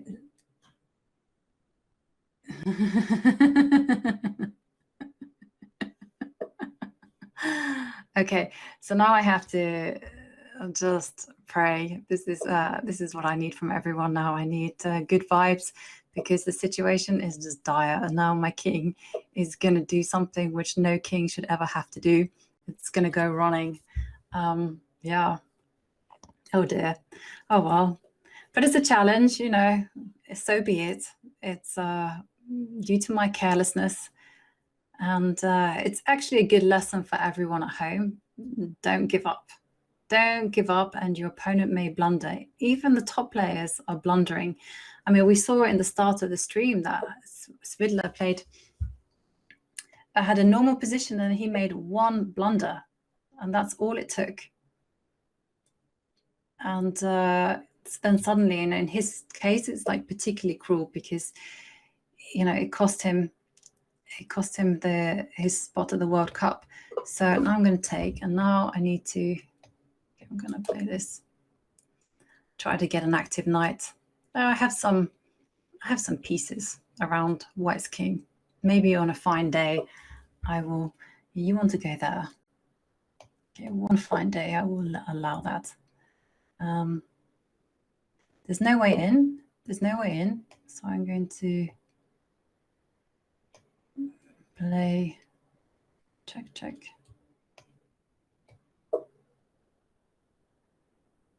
As long as my king is safe, that's the main thing.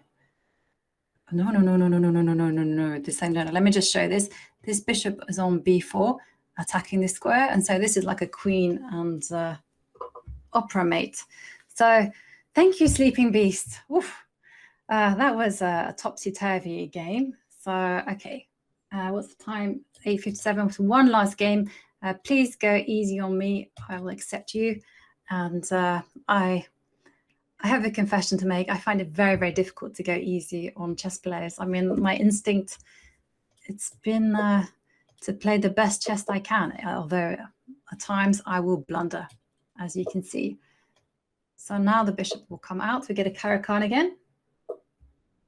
And take that knight. Everything else is a little bit hair-raising, and now I'm going to support the pawn. Get my little triangle flexible. And now I like this system. Objectively, it's not very good. But the whole idea is to provoke White to push the pawn forward. And then what the plan is now is that I can start doing the Caro way of breaking down the position. But I can't go c5 immediately, because the knight will jump to b5. So, okay, I will jump now to c5. And now this is my idea.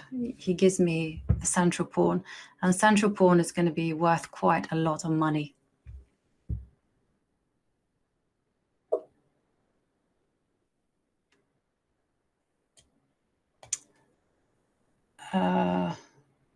Okay, fine, but okay.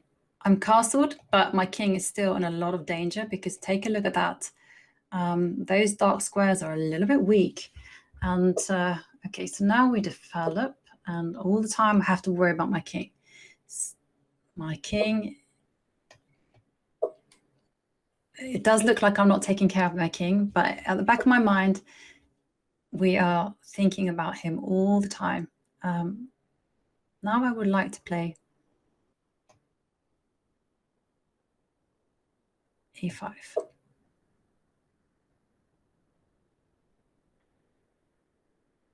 And I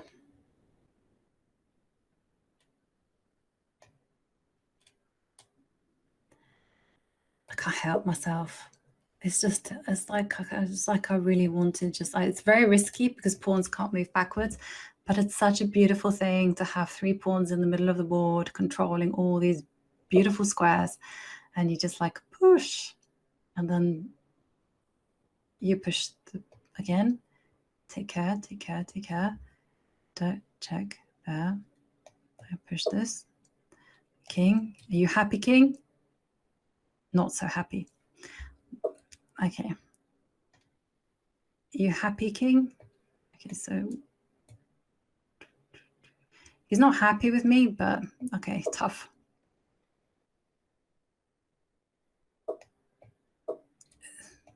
He's not happy with me at all because I've totally neglected him. But I have to say to him, hey, I do have some ideas, and this was my idea. My idea was to jump into with my knight to give check and to attack this bishop. And okay. And now that queen is bothering me, so she's going. I'm kicking her away. You happy now, king? Yes, happy. Good, good, good.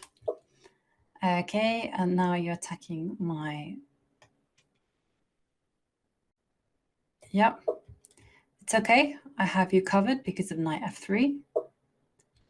And now this one's not working. I went to all this drama. Okay, let's get this rook behind there. So 143. Yeah, I'm really a one-track pony when it comes to playing. Okay, I'm going to take that beautiful chain. Look at this. King comes here. Yeah, I really only play the Caro-Kann, and sometimes I play the Scandinavian. Oops, that was not a good move because knight takes queen, and oops. Oh, now it's fallen apart. Now we can come with our pawns. And yeah, it was a really good game up until a certain point. Really tense, actually. You know, had a situation with a light square bishop. He was maybe very good, maybe very bad. And yeah, be careful a little bit when pushing pawns because they can't go backwards. And you know, great space, great responsibility. You have to guard all the squares that remain behind these pawns. So yeah, I would just like to thank everyone. Thank you for joining in my stream. It's been so much fun, and really enjoyed hanging out with you guys. Thank you so much for being so positive and so, you know, good at chess and helping with the puzzles, because it was nice to see them all. But yeah, so thank you. And thank you for your lovely comments. And sorry, Blunder Panda, I can't play you at the minute because, yeah, we've finished the stream. But another time, I promise, I will store your name here. And the next stream, I will play you as well. Goes to Annie 2021. So thank you so much, everyone. And have a good evening. And we'll see you maybe on 31st. Okay, bye-bye.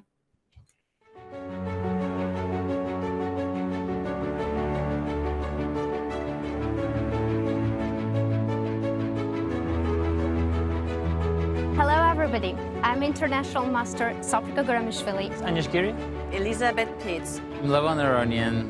Jovanka Houska. Maxime Vacher-Lagrave.